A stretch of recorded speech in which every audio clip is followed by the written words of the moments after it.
2025 ခုနှစ်အောက်တိုဘာလ17ရက်နေ့ဗုဒ္ဓဘုရားသမီးများအတွက်တနေ့တာဟောစတန်ဖြစ်ပါတယ်ဗုဒ္ဓဘုရားသမီးများအတွက်ဒီနေ့မှာ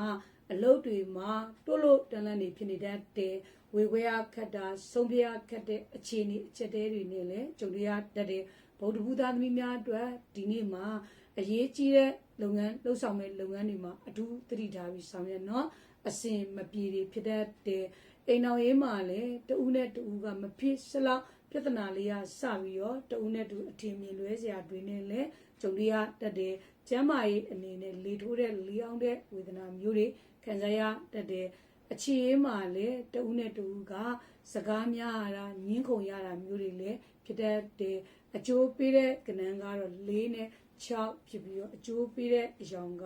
ရွှေဝါရောင်ပဲဖြစ်ပါတယ်ရရိယာအနေနဲ့မိမိအိရှိဖျားမှာကော်ပြန်ကြောကလူပေးရမှာဖြစ်ပါရဲ့ရှင်